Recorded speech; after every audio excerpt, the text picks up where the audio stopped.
The Courage to be Disliked is a book that makes you think differently. It challenges conventional wisdom and invites readers to explore a new way of living. The book is not just a self-help guide, it's a philosophical dialogue that delves deep into the human psyche. It encourages readers to question their beliefs and assumptions about happiness, success, and the opinions of others. The title itself is provocative, suggesting that true courage lies in the willingness to be disliked by others in the pursuit of a fulfilling life. It's written like a play. The format is unique and engaging, making complex psychological concepts accessible and relatable. The dialogue between the characters brings the ideas to life, allowing readers to see themselves in the conversation.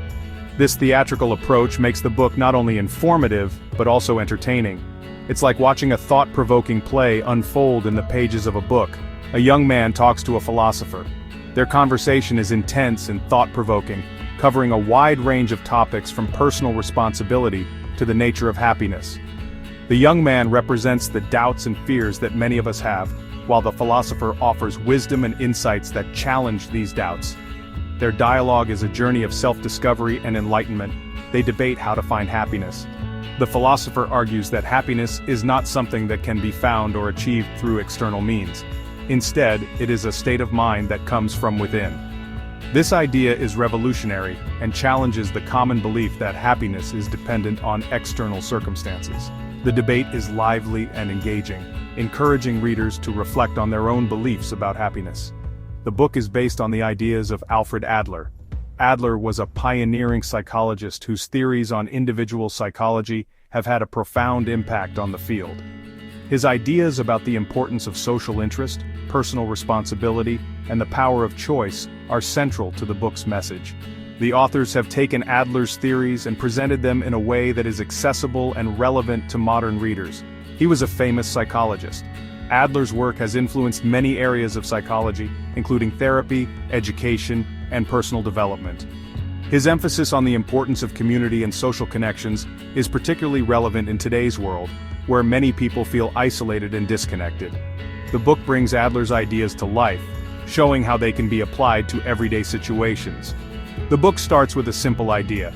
This idea is that we are not defined by our past or our circumstances. Instead, we have the power to choose our own path and create our own happiness.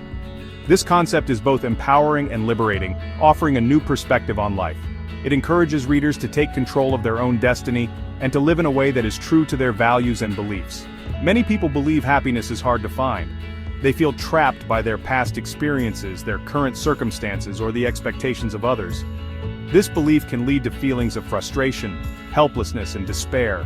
The book challenges this belief, offering a new way of thinking about happiness. It suggests that happiness is not something that can be found or achieved, but something that can be chosen. They blame their past, their circumstances, or other people. This blame can create a cycle of negativity and prevent people from moving forward. The book encourages readers to take responsibility for their own happiness and to stop blaming others for their problems. It suggests that by letting go of blame, we can free ourselves from the past and create a better future. This book offers a different perspective. It suggests that we have the power to choose our own happiness, regardless of our past or our circumstances. This perspective is both empowering and challenging, as it requires us to take responsibility for our own lives. It encourages readers to let go of the need for approval from others and to live in a way that is true to themselves. It says we are not prisoners of our past. We have the power to create our own future and to live in a way that is true to our values. This idea is both liberating and empowering, offering a new perspective on life. It encourages readers to take control of their own destiny and to live in a way that is true to themselves. We have the power to choose happiness now. This choice requires courage, as it means letting go of the need for approval from others and living in a way that is true to ourselves. It encourages readers to take control of their own happiness and to live in a way that is true to their values and beliefs. The authors explain that happiness is a choice. This choice requires courage. It means letting go of the need to be liked by everyone and living in a way that is true to ourselves. It encourages readers to take control of their own happiness and to live in a way that is true to their values and beliefs. It means letting go of the need to be liked by everyone. This can be difficult, as we are often conditioned to seek approval from others. However, the book suggests that true happiness comes from living in a way that is true to ourselves, rather than trying to please others. It encourages readers to let go of the need for approval and to live in a way that is true to their values and beliefs. It's okay if some people disapprove of us. This can be a difficult concept to accept, as we are often conditioned to seek approval from others. However, the book suggests that true happiness comes from living in a way that is true to ourselves, rather than trying to please others. It encourages readers to let go of the need for approval and to live in a way that is true to their values and beliefs. True freedom comes from living in line with our values. This means letting go of the need for approval from others and living in a way that is true to ourselves. It encourages readers to take control of their own happiness and to live in a way that is true to their values and beliefs. This is the essence of true freedom and the key to a fulfilling life. The book's title is not about being rude or unpleasant, it's about understanding a powerful truth. We cannot control what others think of us. Trying to please everyone leads to unhappiness. It means we are living for them, not ourselves. The courage to be disliked is about setting ourselves free. It's about focusing on what truly matters to us. This might mean making choices that others don't understand. It might mean saying no when it feels difficult. Alfred Adler's ideas are woven throughout the book. Adler believed we are not fixed by our past. We have the power to choose who we want to be. This is a hopeful message. It means we are not victims of our circumstances. Adler also emphasized the importance of community. We find happiness by contributing to something bigger than ourselves. This doesn't mean pleasing everyone, it means finding meaningful ways to connect and contribute. Many people seek validation from others. They base their self-worth on what others think. This is a dangerous trap. It makes us dependent on external approval. The book encourages us to break free from this. The courage to be disliked teaches us that we are enough. We don't need constant praise or approval. Our worth comes from within. When we believe this, we can start living authentically. We can pursue our goals without fear of judgment. Section 5. Finding Freedom: Real-Life Examples of Letting Go. Imagine a young woman who always tries to please her parents. She has spent her entire life seeking their approval, often at the expense of her own happiness and desires. Every decision she makes is influenced by what she thinks will make them proud, from the clothes she wears to the friends she chooses. She studies subjects they choose even if she isn't interested. Her passion lies elsewhere, but she buries it deep inside, afraid to voice her true interests. She spends countless hours at her desk staring blankly at textbooks that don't inspire her, feeling a growing sense of disconnection and boredom. She worries about disappointing them. The fear of their disapproval looms over her like a dark cloud, causing her constant anxiety. She bites her nails and loses sleep, her mind racing with thoughts of how to meet their expectations. The stress takes a toll on her mental and emotional well-being. The book would say she needs to find her own path. It encourages her to explore her true passions and interests, to take time for herself and discover what truly makes her happy. Whether it's hiking alone in nature, practicing yoga, or simply taking a walk to clear her mind, these moments of solitude help her reconnect with her inner self. It's okay if her parents don't agree with her choices. The book reassures her that it's natural for parents to have concerns, but ultimately, her life is her own. She learns to communicate her feelings assertively, standing up for her decisions with confidence and determination. This newfound assertiveness brings a sense of relief and empowerment. Or think of a man who stays in a job he hates to impress others. He wakes up every morning dreading the day ahead, feeling trapped in a career that doesn't fulfill him.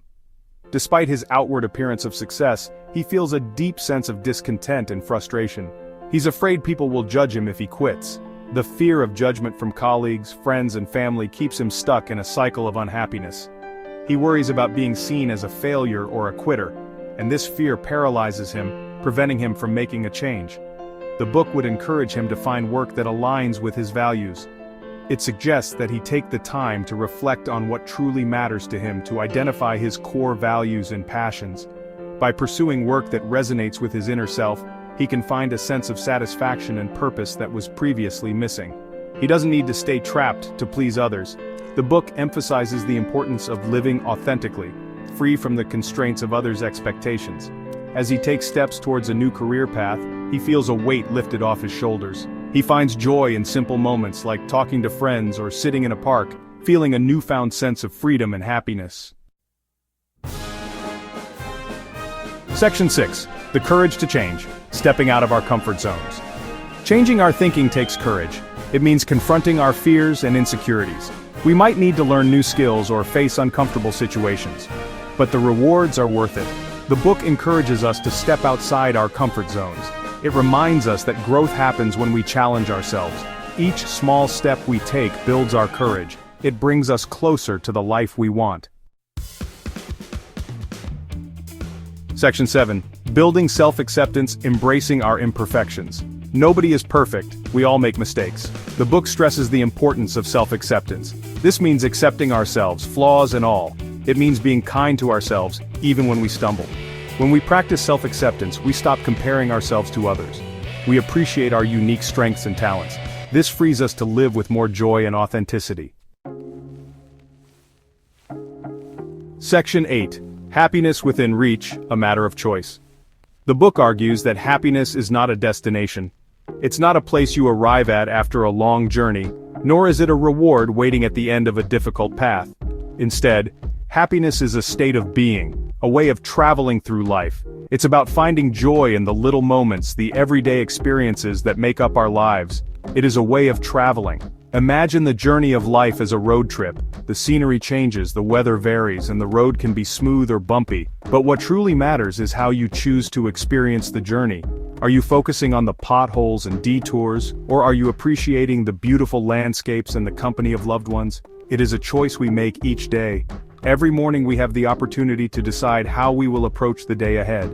Will we let stress and negativity dictate our mood, or will we choose to embrace positivity and gratitude? The power lies within us to shape our own happiness. We can choose to focus on the positive. By consciously directing our attention to the good things in our lives, we can cultivate a sense of contentment and joy. This doesn't mean ignoring challenges or pretending everything is perfect, but rather acknowledging the positives that coexist with the negatives. We can choose to be grateful for what we have. Gratitude is a powerful tool that can transform our perspective. When we take the time to appreciate the people, experiences and things that bring us joy, we create a foundation of happiness that can withstand life's ups and downs. Happiness becomes more attainable when we let go of what we can't control.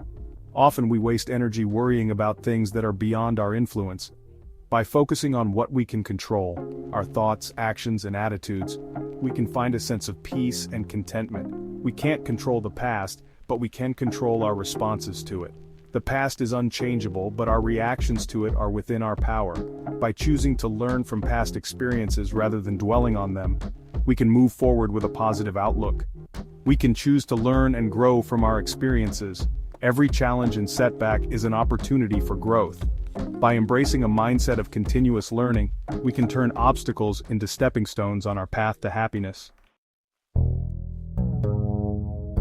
Section 9. A Journey of Growth, the book's enduring message. The courage to be disliked is not a quick fix. It's a guidebook for personal growth.